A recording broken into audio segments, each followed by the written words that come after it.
los oyentes de Radio María, un día más, con la gracia del Señor, proseguimos el comentario del Catecismo de nuestra Madre la Iglesia. Este es el segundo programa que dedicamos al sexto mandamiento. En concreto, comentamos a partir del punto 2332. Dice así este punto: la sexualidad abraza todos los aspectos de la persona humana, en la unidad de su cuerpo y de su alma. Concierne particularmente a la afectividad, a la capacidad de amar y de procrear, y de manera más general a la aptitud para establecer vínculos de comunión con otro. Estamos pues poniendo las bases, el catecismo, antes de entrar pues, en aspectos concretos de la moralidad de la sexualidad, está poniendo las bases de cómo entendemos, ¿no? Con qué finalidad creó Dios la sexualidad. En el programa anterior hablábamos de cómo hemos sido creados en un proyecto de amor. El hombre ha sido creado para amar. Y la sexualidad es algo muy importante dentro de esa vocación para el amor. Que uno de los dramas, decíamos, en el programa anterior, era el divorcio entre sexo y amor. Cuando es así que Dios ha creado al hombre con una vocación para amar y su sexualidad está integrada también con esa finalidad, ¿no? Bueno, pues aquí en el punto 2332 que hoy comentamos se da un paso más. Y habla de cómo la sexualidad abraza toda la personalidad. Vamos a intentar explicar esto, que es muy importante, muy importante. El sexo no es algo que el hombre tiene. No, es algo que el hombre es. Yo soy hombre o soy mujer. No es que yo tenga sexo femenino o yo tengo sexo masculino. Esa es una visión muy, muy equivocada, que es la que está en nuestra cultura, la que está de alguna manera, se está imponiendo. Y es una gran falacia, es una mentira antropológica. El sexo no es algo que se tiene, es algo que se es hombre, se es mujer. Esto parte, dice aquí el catecismo, de nuestra visión de unidad de cuerpo y alma. Voy a empezar por explicar un poco esto. Porque nosotros en nuestra concepción cristiana, que por cierto la concepción cristiana, pues es que claro, yo creo que coincide, no es distinta de la concepción natural, ¿no? Pero es verdad que la revelación cristiana nos da un plus de conocimiento y de interpretación de la propia naturaleza.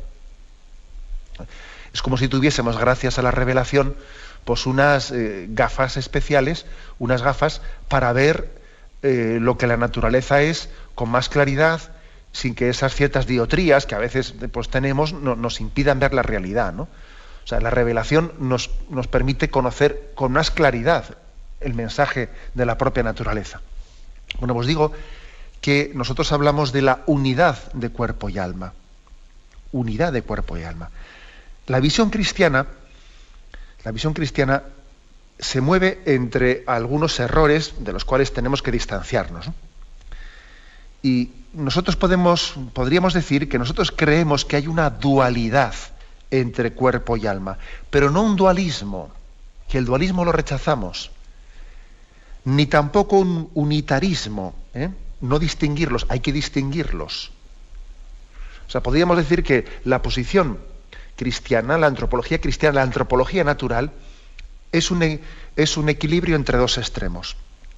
El extremo del dualismo, que parece que cuerpo y alma son dos cosas, o sea, son dos elementos totalmente dispares que no son integrables, y es imposible integrar el cuerpo y alma y hay que intentar desprenderse del cuerpo, ese es el dualismo. Y la visión contraria, la visión unitarista, en el fondo lo que hace es confundir el cuerpo con el alma, negar el alma para efectos prácticos, negarla, pues decir que solamente existe el cuerpo y la biología. Frente a estos dos extremos, nosotros creemos en que hay una dualidad. Hay una dualidad. Sí, existe esa dualidad. Y es de la que habla San Pablo en sus cartas, ¿no? Cuando habla Pablo de que él tiene un drama en su interior, él reconoce, no percibe esa dualidad a través de ciertas luchas que él está viviendo. Él dice, a veces hago lo que no quiero hacer, y lo que quiero hacer a veces no soy capaz de hacerlo, ¿no? Y él en esa lucha interior que tiene, pues, va percibiendo que hay una lucha entre lo carnal y lo espiritual, detrás de la cual hay una dualidad, claro, una dualidad de cuerpo y alma. Entonces, nosotros muchas veces decimos, no es lo mismo lo que quiero que lo que me apetece.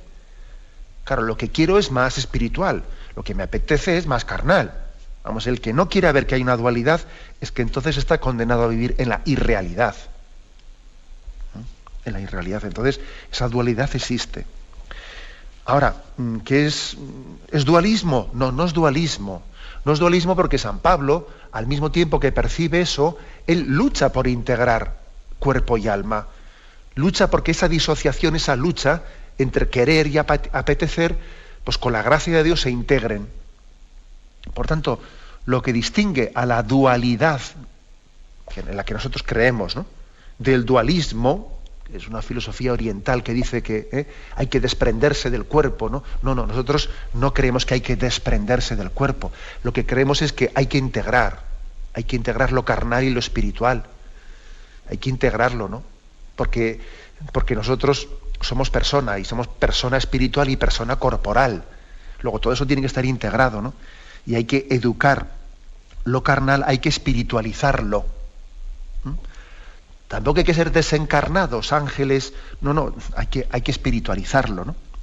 También se podría caer en el error de una espiritualidad desencarnada, ¿no? Desencarnada, no, hay que vivir todos los aspectos integrados, ¿no?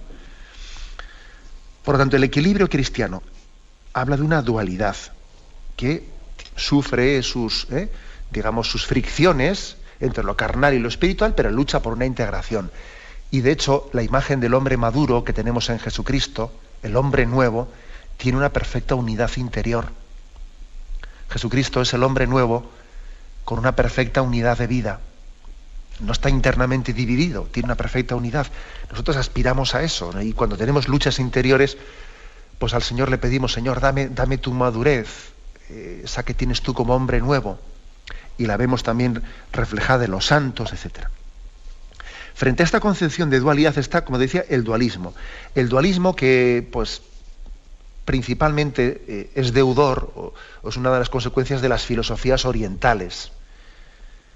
Las filosofías orientales, que más o menos vienen a decir, a diferencia de la fe cristiana que habla de la creación y que Dios creó todo y también creó lo material y creó lo corporal y vio que todo era bueno, sin embargo las filosofías orientales parten de un principio que viene a decir que de Dios viene el espíritu, de Dios viene el espíritu y la materia no viene de Dios, no viene de Dios. Entonces, desde estas visiones orientalistas que no tienen nada que ver, que no tienen nada que ver, ¿no?, pues con el cristianismo y con la Biblia, claro, si el espíritu, lo espiritual viene de Dios y la materia no viene de Dios, pues entonces hay que intentar desprenderse de la materia, ¿no?, desprenderse de ella. Y entonces, bueno, pues las filosofías orientalistas de este estilo, reencarnacionistas, lo que vienen a decir es a ver si me despojo del cuerpo y a ver si llego a un estado de nirvana en el que yo no sienta ni padezca lo corporal, ni los sufrimientos de esta vida, ¿no? La santidad se identifica con desprenderse de la realidad, desprenderse de ella, ¿no? Parece que para ser santo hay que ser desencarnado. Esto no tiene nada que ver con la mística cristiana, no tiene nada que ver.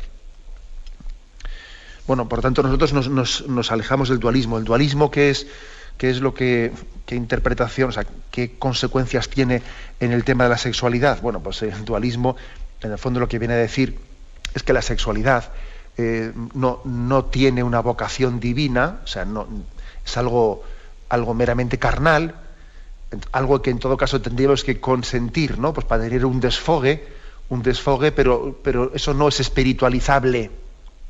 Ahora, la visión dualista entiende que el sexo, etcétera, eso no tiene que ver nada con lo espiritual. Claro, porque es un dualismo. Nosotros creemos que la sexualidad tiene mucho que ver con lo espiritual. Porque Dios la ha creado como una expresión de amor y para realizar la vocación a la que Dios nos ha llamado. Bueno, el dualismo, lógicamente, hace una dicotomía total, ¿no? Una dicotomía. que en todo caso dirá, pues mira, mientras que estemos en este cuerpo, pues tenemos una especie de desahogos que nos compensan, ¿no? Pero luego, al margen del sexo, está la vida espiritual. Y nosotros decimos, no, nuestra espiritualidad solamente podemos vivirla bien cuando la sexualidad y todo lo corporal está integrado en ella. Bueno, y por otra parte, el otro error, decía que el equilibrio cristiano está entre dos errores, ¿no? El error del dualismo y el error, de alguna manera, que no sé cómo llamarlo, ¿no? Del unitarismo, o mejor dicho, más que unitarismo, diríamos de no distinción o de negación, en el fondo, de que existe el alma, ¿no? Y pensar que el hombre es solo cuerpo, ¿no? El hombre es solo cuerpo. Así como el dualismo viene a decir que lo importante es el alma, y que el cuerpo es la cárcel del alma, pues esta otra visión viene a decir que no hay alma y que todo es cuerpo, y que eso del el alma y el espíritu es un cuento, ¿no? Bueno, y entonces esta otra visión, que es la que, como veis, la que está más extendida en nuestra sociedad, en nuestra cultura secularizada, ¿no? Pues viene a decir que yo soy lo que me apetece, yo soy lo que siento, es decir, en el fondo es como supeditar la voluntad y la inteligencia a las pasiones. Aquí lo que manda en el hombre son las pasiones, ¿no? Lo que me apetece, el placer, etcétera, etcétera, ¿no? Mis tendencias compulsivas, eso es el hombre, ¿no? Eso es lo que manda. Alguno estará diciendo, bueno, pues eso es lo que estamos viendo todos los días en televisión. Pues claro, esta es la visión un poco antropológica que se está imponiendo, ¿no? Negada el alma. Una vez negado el alma, pues aquí la visión, la imagen que se da del hombre es su apetencia, su impulsividad. Eso es el hombre, ¿no? Eso es el hombre. Bueno, pues, sin embargo, fijaros, nosotros decimos claramente, partimos de una unidad de cuerpo y alma, una unidad. Afirmamos que existe el cuerpo y afirmamos que existe el alma, pero que no están disociados, que están integrados. Integrados que, como decía yo antes, es una dualidad que a veces rechina, a veces percibimos los efectos del pecado, que el pecado ha tenido unos efectos dentro de nosotros que hacen que esa unidad de cuerpo y alma, pues a veces sufra interiormente, ¿no? Pues porque hay tendencias corporales que parece que son contrarias a las espirituales. Pero aunque exista esa lucha interior, es una unidad sustancial. Y estamos llamados por esa santidad, por esa lucha por la santidad, ese camino de santidad, a vivir una plena integración entre lo corporal y lo espiritual. Este es el punto de partida, este es el marco de partida, en el que la Iglesia, el Catecismo, va a ir explicando qué es la sexualidad. Tenemos un momento de reflexión y continuamos enseguida. Estamos comentando en esta edición del Catecismo el punto 2332. Un punto que hace una afirmación muy sustancial. Es esta: la sexualidad abraza todos los aspectos de la persona. No es únicamente unos órganos determinados dentro del cuerpo, ¿no? Es así, ¿no? Otros órganos del cuerpo no tienen esta capacidad de configurar toda nuestra personalidad. Uno tiene el hecho de que tenga o no tenga pelo, el hecho de que sea calvo o no lo sea, o de que le hayan extirpado el apéndice o la vesícula, etcétera, eso no cambia para nada su personalidad. Sin embargo, el sexo no es algo que se tiene o no se tiene, es algo que se es. Se tiene una personalidad masculina o se tiene una personalidad femenina. A esto nos estamos refiriendo. La sexualidad configura toda nuestra persona, no es algo que se tiene, se es. De hecho, esto conviene subrayarlo porque a veces nos olvidamos que la sexualidad no tiene dos, sino tres finalidades, ¿no? Muchas veces solemos reducir las finalidades de la sexualidad a las dos que son más evidentes. La sexualidad tiene la finalidad de la procreación, de acuerdo, es evidente, y la sexualidad tiene la finalidad de la expresión del amor, es evidente, ¿no? Esa es la expresión matrimonial en el abrazo de amor. Pero nos olvidamos de la tercera.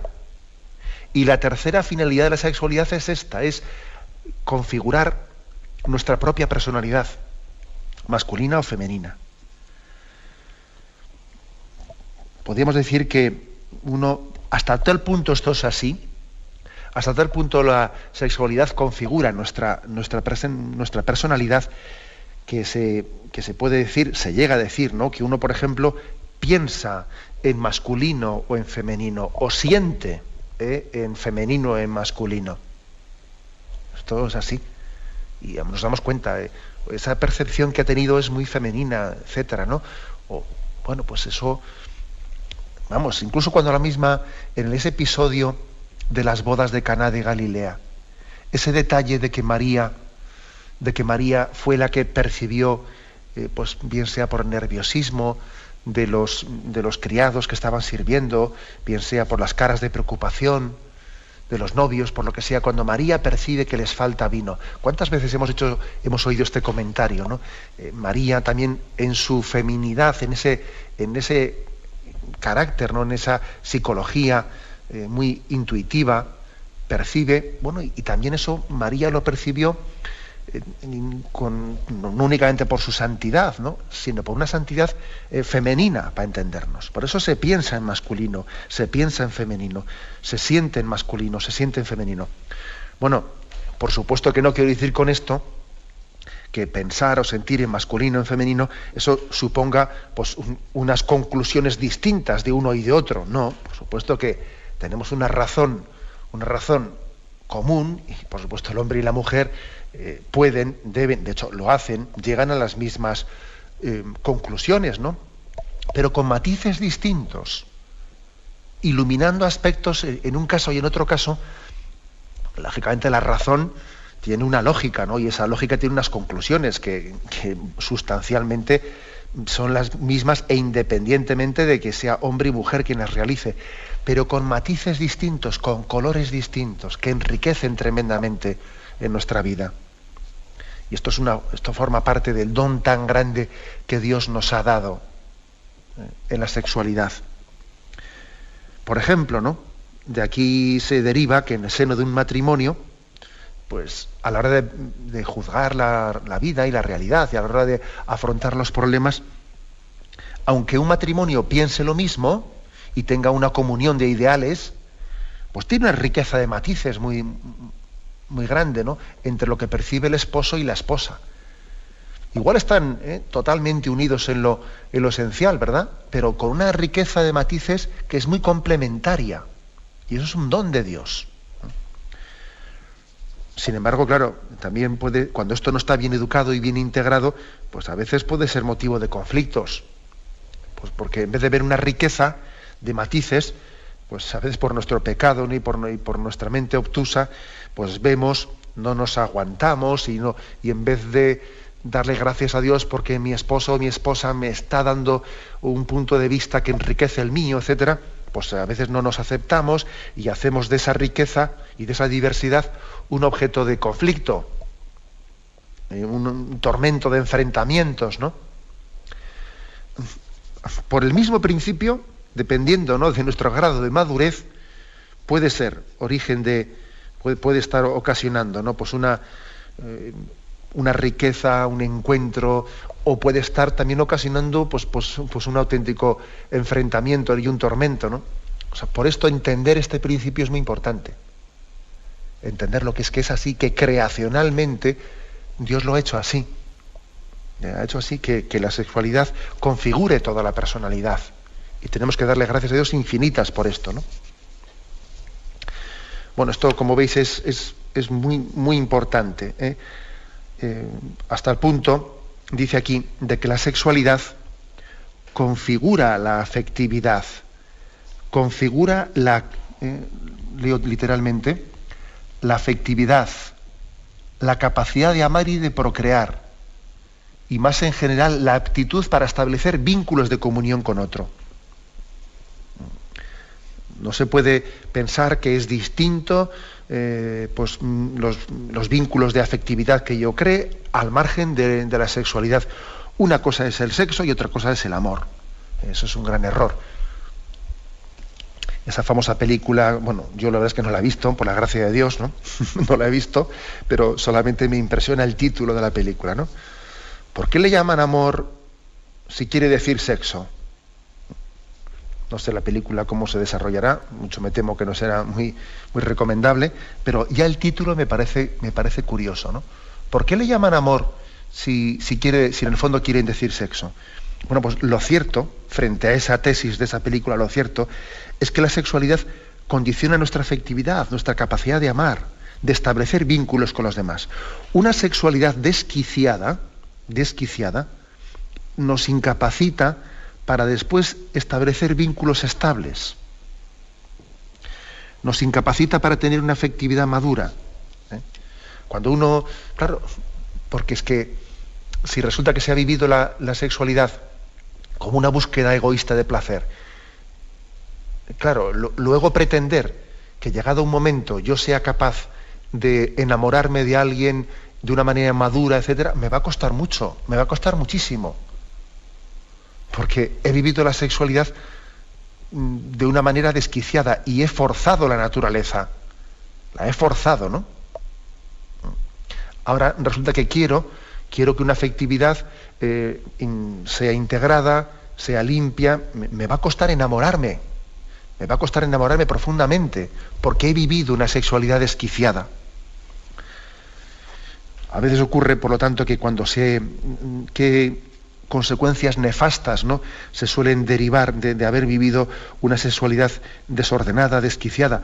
Bueno, pues que, por ejemplo, llegado un momento uno tiene una especie de fracasos continuos, ¿no?, decepciones continuas en las relaciones con los demás, porque se ha acostumbrado a un usar y tirar.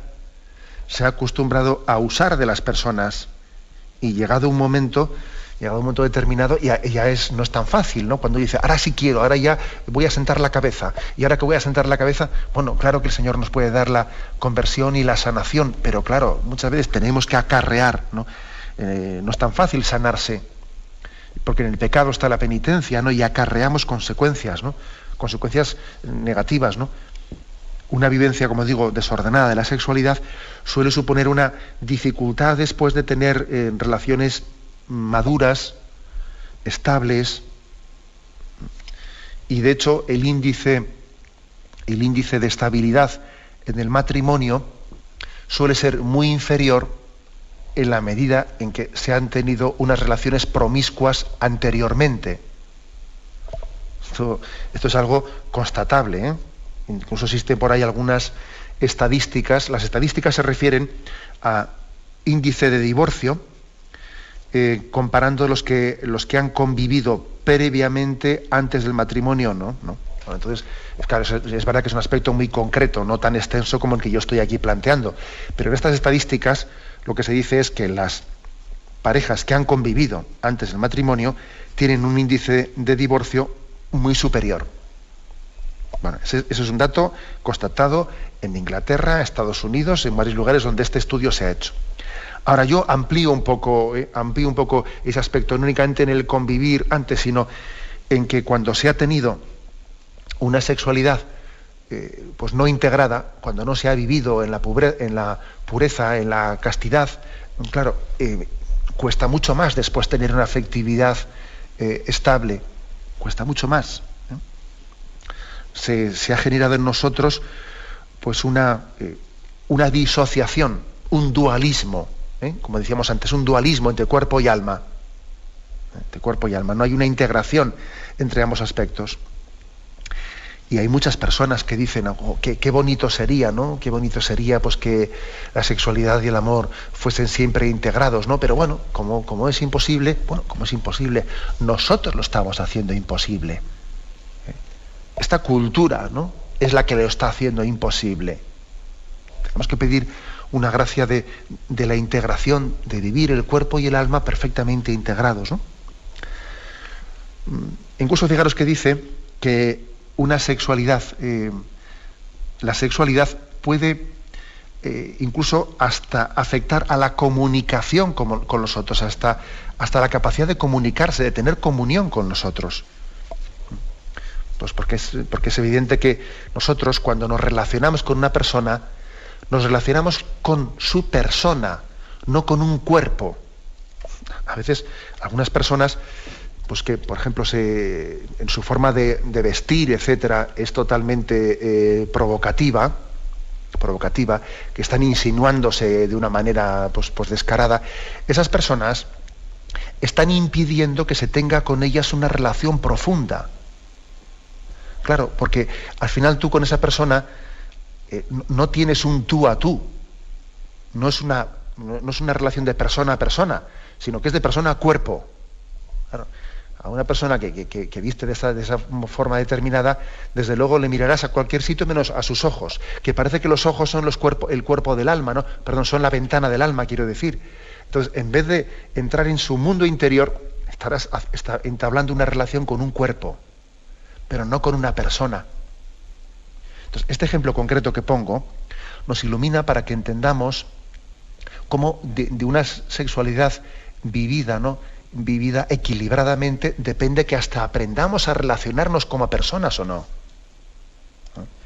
Es un ejemplo concreto, pero como veis, el sexo no es algo que se tiene, configura toda la persona. Bien, tenemos un momento de reflexión y continuamos enseguida. Continuamos con el comentario del punto 2332.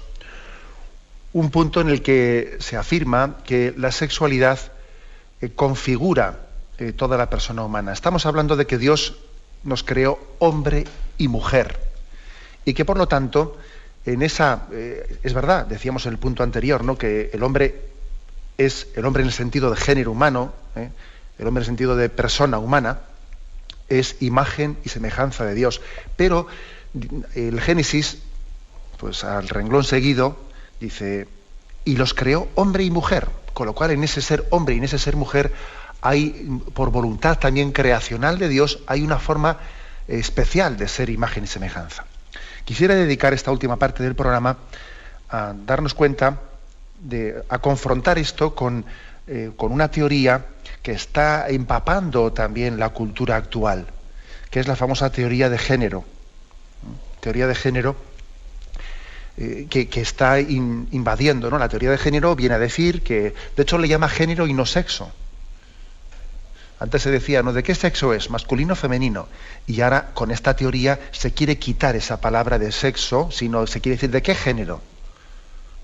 Bueno, ahora vamos a intentar explicar un poco lo que es la teoría de género, pero es importante que nos demos cuenta de que esta doctrina que estamos aquí explicando del catecismo se contrapone a otras concepciones culturales que están haciéndose presentes, ojo, y también en la educación, que una de las luchas más importantes que está teniendo lugar, pues en España, pues es precisamente el intento de introducción en la educación desde los primeros pasos de la teoría de género. Me voy a servir de una entrevista que se publicó en el diario La Vanguardia, pues en el día 2 de abril, el día 2 de abril del año 2008, se publicó una entrevista a una filósofa de transgénero, que enseña teoría de género en la Universidad de París. Ella es burgalesa, se llama Beatriz Preciado, y se define a sí misma como filósofa del transgénero y pansexual. Como os podéis imaginar, no es mi pretensión en absoluto dedicar este rato del programa a criticar a una persona en absoluto. Rezamos por ella y adelante. Me interesa la entrevista en el sentido de que ella, defensora de esa teoría, nos ayuda a entender qué es la teoría de género. Bien, se le pregunta en esta entrevista del diario La Vanguardia, se le pregunta, ¿es usted hombre o mujer? Y ella responde, esa pregunta refleja una ansiosa obsesión occidental. ¿Qué obsesión?, le dice el periodista. La de querer reducir la verdad del sexo a un binomio. Y le dice el periodista, bueno, pero es que hay hombres y mujeres, ¿no? Y le dice, yo dedico mi vida a dinamitar ese falso binomio. Afirmo la multiplicidad infinita del sexo. Y le dice el periodista, bueno, hay tantos sexos como personas, dice usted, ¿no? ¿Sería esto lo que quiere decir? Dice, sí, me gusta eso. Hay tantos sexos como personas. Eso de ser hombre o mujer son construcciones culturales. Así pues, tampoco hay ni siquiera homosexuales y heterosexuales. En tal caso, ¿qué es lo que hay? Y responde, hay un transgénero pansexual. En caso de que hubiera que definirse, yo me definiría así. Una filósofa del transgénero y pansexual. Bueno, pero también es que hay que reconocer que hay órganos sexuales masculinos o femeninos, ¿no? Sí, ¿y qué? Bueno, pero es que eso es biología. Y responde, esgrimir rasgos anatómicos o biológicos para fijar las identidades sexuales es un error, eso es cultural. Hasta 1868, por ejemplo, no hubo ni siquiera heterosexuales y homosexuales. ¿No? Son términos que fueron formulados en aquel tiempo por Kertenbeny. Antes había prácticas sexuales varias, médicos y juristas parcelaron nuestra anatomía, igual que los teólogos hacían con la divinidad, ¿no?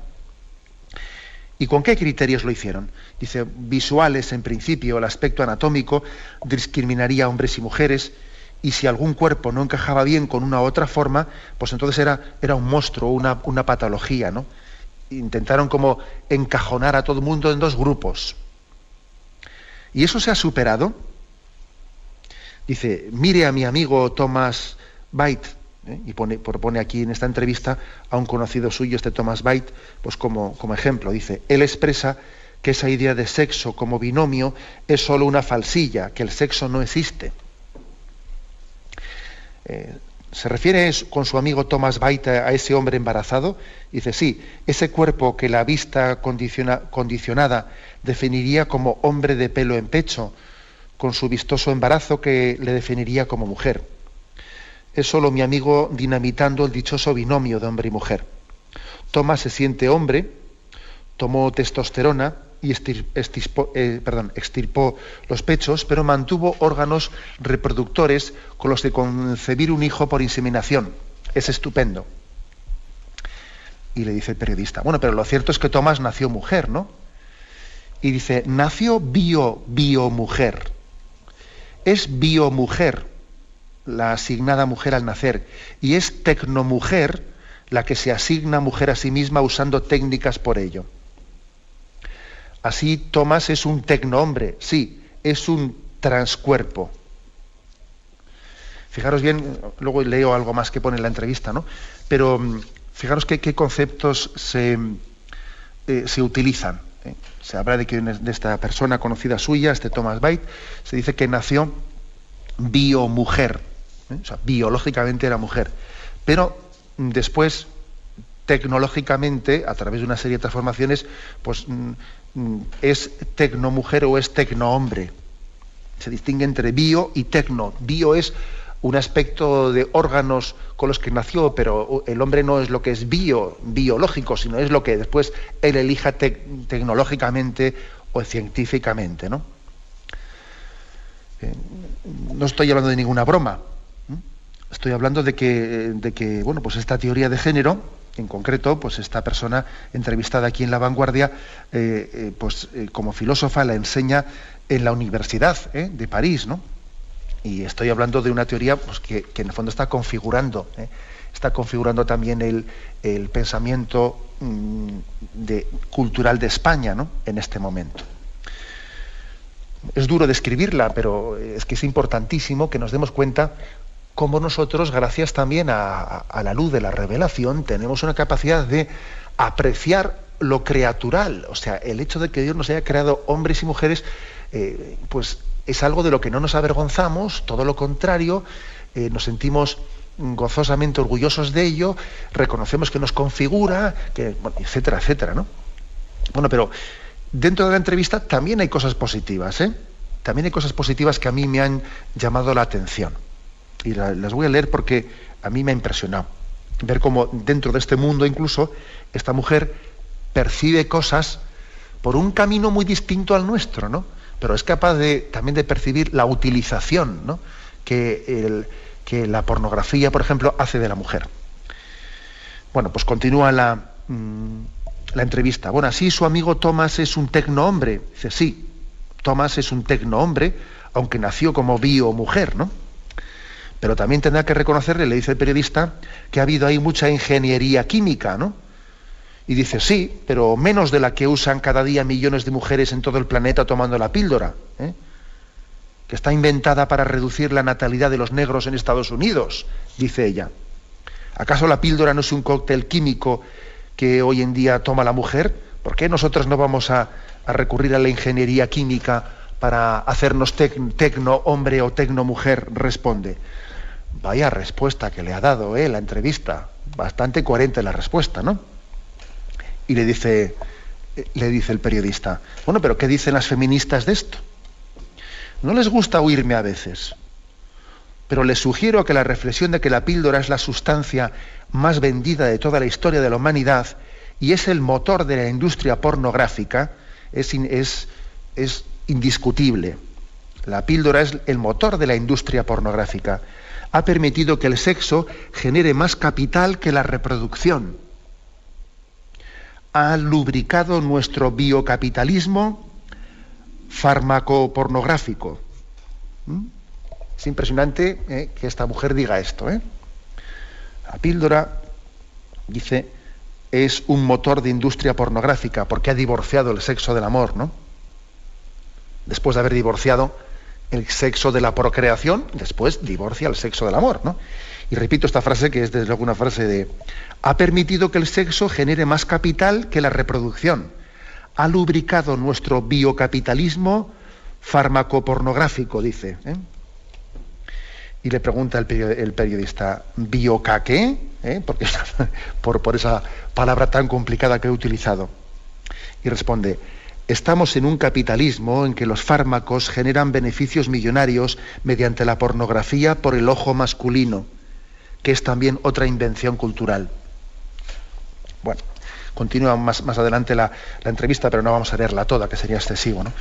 He querido poneros contraponer la explicación de hoy a esta entrevista para que nos demos cuenta y valoremos el don tan grande que es el reconocimiento de la criaturalidad como hombre y mujer. Y hasta qué punto tenemos que dar gracias a Dios por ser conscientes de que nuestro sexo masculino o femenino nos configura y en esa configuración nos enriquece, que lo biológico es también espiritual.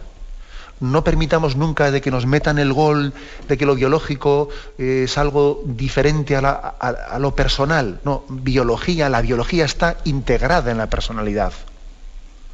Está integrada en la personalidad. Unas supuestas operaciones de cambio de sexo, etcétera, ¿no? Pues son totalmente contrarias, ¿no?, al derecho natural, porque es pretender establecer una dicotomía entre lo biológico y lo psicológico y lo espiritual, ¿no? Tenemos que dar gracias a Dios por este equilibrio tan grande de la visión cristiana, en la que la corporalidad y la espiritualidad están totalmente integradas. Voy a terminar con una pequeña anécdota, ¿no?, para que subrayemos hasta qué punto para nosotros nuestro ideal no es meramente un espiritualismo desencarnado. No, es una espiritualidad que asume también, ¿no?, lo afectivo, la sexualidad, y lo asume todo. Y la anécdota es la siguiente. Estaba, me contaba una cristiana, una mujer madura, una cristiana madura, que estaba con una sobrina y que entonces estaban las dos pasando una tarde juntas y se van a rezar. Y le dice a su sobrina, que tenía 15 años, o 16 años, no sé qué era, estaba en esa edad de adolescencia complicada, estaba con su tía y le dice, vamos a ver, ¿qué quieres pedirle a Jesús? Van a entrar en una capilla, ¿no? ¿Qué quieres pedirle a Jesús? Pues yo le pido por los pobres. ¿Y qué más le pedimos a Jesús? Venga, vamos a pedirle esto. Pues le pedimos también por los misioneros. ¿Y qué más le pedimos? Pues le pedimos por todos los que no tienen familia, por todos los niños del tercer mundo. ¿Y qué más le pedimos? Y siempre hacía peticiones pues muy altruistas, ¿no? Pues por los del tercer mundo, por etcétera, etcétera, etcétera, etcétera. Y le dice su tía, ¿y de verdad que no tienes nada más que pedir? Y le dice, ¿no te gustaría pedir también para que seas feliz, para que el día de mañana el Señor te haga conocer a un chico maduro, limpio, sano, que te haga feliz, que podéis hacer una familia, etcétera, etcétera, etcétera? Y dice, sí, también me gustaría pedir eso, pero es que no me atreví a pedirlo. Y le dice, ¿cómo no? Pídelo, que Jesús también te quiere santa totalmente, ¿no? Es decir, ¿qué quiere decir con esta anécdota? Pues que la auténtica espiritualidad no solo es la que habla de pues de ideales altruistas que están un poco lejanos a nosotros, ¿no? Pues los niños del tercer mundo, etcétera, pues estupendo, ¿no? Necesario en nuestra vida, ¿no? Sino también es la espiritualidad que configura mi deseo también natural, natural, que es sobrenatural también, de felicidad. Y que si mi vocación es el matrimonio, que encuentre un buen chico y que seamos felices y que nos ayudemos mutuamente. Es decir, su tía le enseñaba, ¿no?, a esa sobrina suya en edad de adolescencia a integrar perfectamente ese deseo y esa afectividad, ¿no?, y esa sexualidad, integrarla plenamente en la vocación al amor y en el proyecto de santidad que Dios tenía para con ella. Le ayudaba a que no hiciese una dicotomía, ¿no?, entre cosas espirituales y cosas que son carnales. Todo está llamado a dar gloria a Dios en Cristo. También nuestra afectividad, ¿no? Bueno, es un ejemplo concreto, ¿no? Una anécdota que me contaba esta mujer, pero que me pareció muy sabia, y le dije: has educado muy bien a tu sobrina, has tenido una tarde de convivir con ella, que le has dado una gran catequesis, ¿no?, para que ella entienda también que su sexualidad, su afectividad, lejos de ser algo distinto, distante o diferente incluso, ¿no?, de su espiritualidad, está llamado también, ¿no?, a integrarse en esa vocación al amor, que igualmente se expresa en ayudar a los niños del tercer mundo, o igualmente también se expresa en ese proyecto de amor que Dios tiene para esa adolescente. Bien, lo dejamos aquí y damos paso a la intervención de los oyentes. Podéis llamar para formular vuestras preguntas al teléfono 917-107-700. 917-107-700.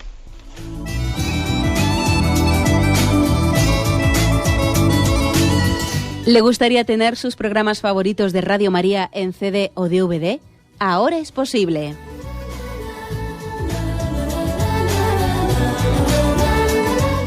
Le sugerimos que primero se informe en qué formato de audio lo puede escuchar en su equipo, DVD o CD, teniendo en cuenta que no todos los lectores de CD pueden reproducir el formato digital MP3 en el que enviamos nuestros programas. Y luego, si quiere en su casa esos programas que tanto le gustan, solo tiene que escribir una carta a Radio María, Paseo Lanceros 2, primera planta, 28024, Madrid, indicando si lo quiere en CD o DVD y cuántos programas. También le rogamos que escriba su nombre, dirección y no se olvide de facilitarnos un teléfono de contacto para cualquier duda que nos surja.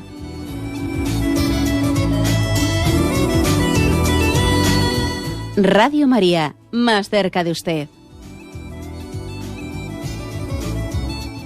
Escuchan el programa Catecismo de la Iglesia Católica con Monseñor José Ignacio Munilla. Sí, buenos días, ¿con quién hablamos? Sí, soy Manolo de Granada. Adelante, Manolo. Pues bueno, yo quería dar testimonio de cómo se puede vivir la sexualidad en un matrimonio bendecido por el Señor, ¿no? Uh-huh. Y era simplemente manifestar un poco en la línea de la última anécdota que ha contado, ¿no? Esa unión o esa no dicotomía entre amor y sexualidad, ¿no? Simplemente un testimonio de que cuando un matrimonio está realizando el acto carnal abierto a la vida, y especialmente cuando se pretende la búsqueda de una nueva vida, ¿no?, pues se puede llegar a sentir una unión tan grande con Dios, especialmente con Dios Padre, con la persona del Padre del Creador, que bueno, que no se escandalice nadie si llego a decir que el gozo carnal puede ser incluso secundario, y que esa unión con el Padre se puede sentir en unos niveles que no se escandalicen, pero casi incluso místicos, ¿no? Le puedo asegurar que uno de los momentos más álgidos de la vida de un matrimonio, donde se siente la intervención del Padre en la búsqueda de la nueva vida, ¿no? Y creo que bueno, que si todo el mundo supiera vivir la sexualidad como se debe vivir, pues evidentemente el mundo sería otra cosa, ¿no? Nada más. Pues muchísimas gracias por esa intervención, ese testimonio.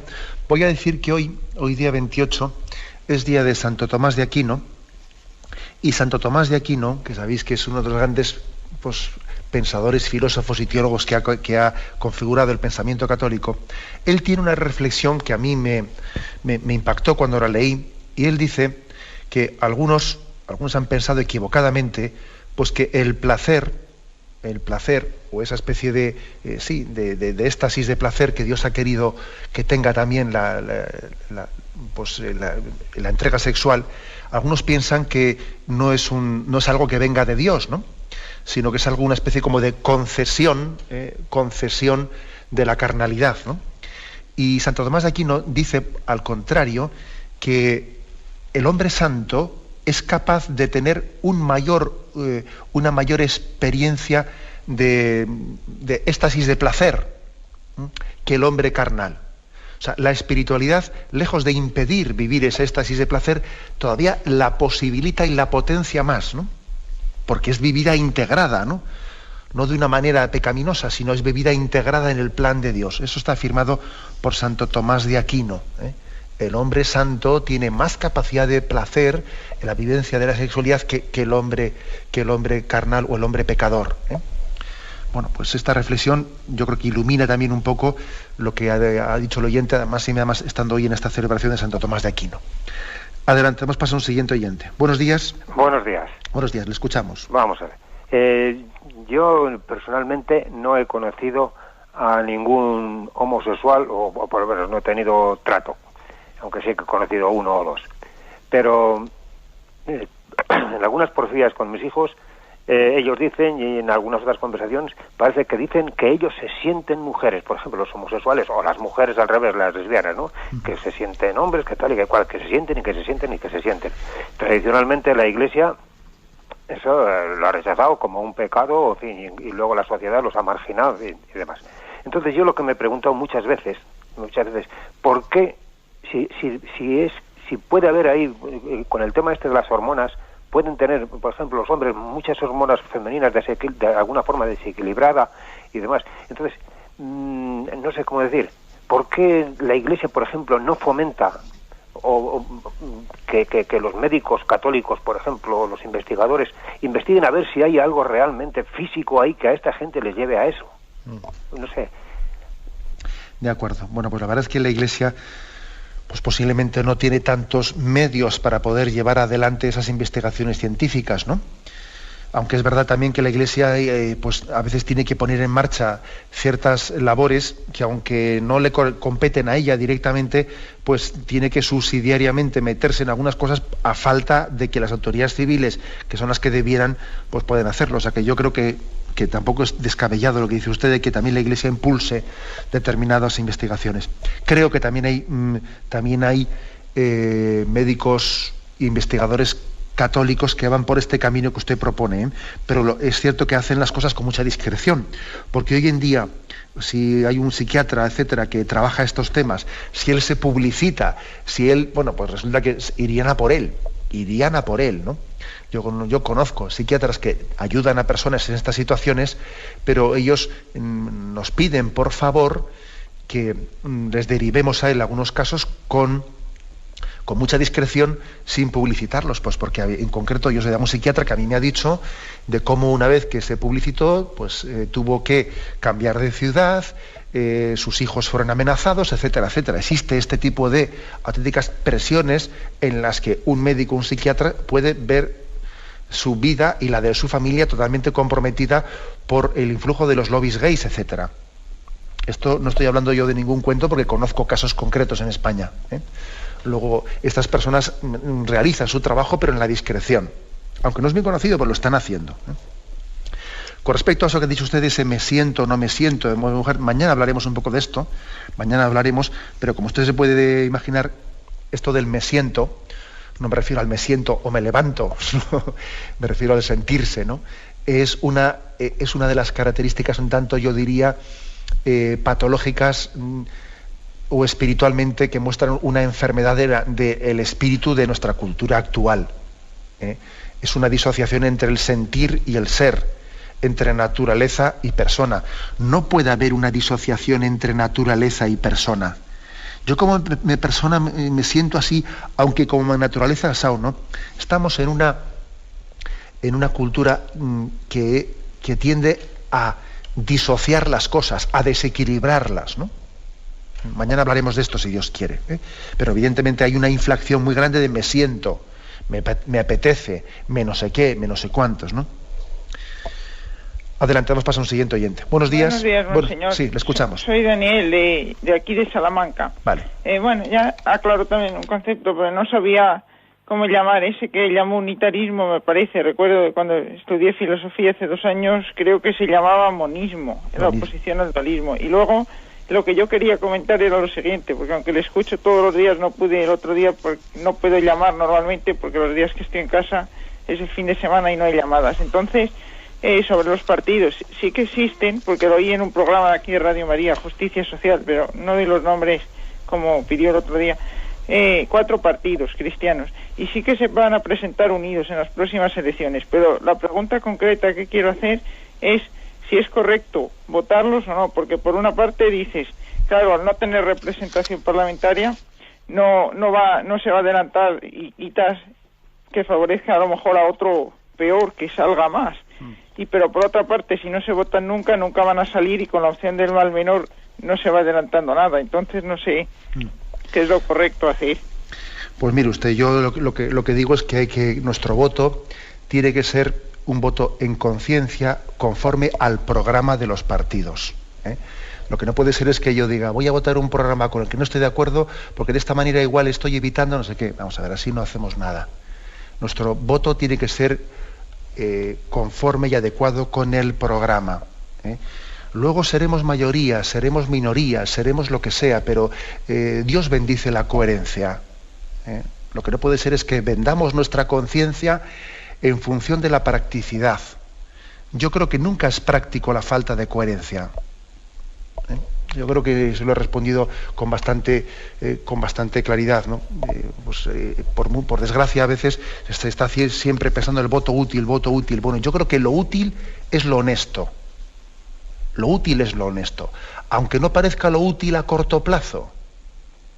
Pero Dios bendice la honestidad, ¿no? Eso es lo que pienso, y creo que también esto, dentro de la orientación, ¿no?, del voto católico, que luego, como usted bien dice, nosotros no vamos a meternos en dar siglas ni no siglas, pero como criterio creo que esto es muy importante. Lo útil, al final, siempre es lo honesto. Aunque parezca que a corto plazo pues tengo otro tipo de estrategias, ¿no?, de males menores, etcétera, pero nosotros creemos en el bien posible, en el bien realizable, en la realización del reino de Dios. Jesucristo no ha muerto, no ha dado su vida para que nosotros busquemos el mal menor, sino para que busquemos el bien posible. Yo creo que esta es la doctrina moral católica en la que tenemos que afirmarnos. Y luego cada uno que discierna pues las opciones por las que tenga él que dar pasos en la vida. Me despido con la bendición de Dios Todopoderoso, Padre, Hijo y Espíritu Santo. Alabado sea Jesucristo.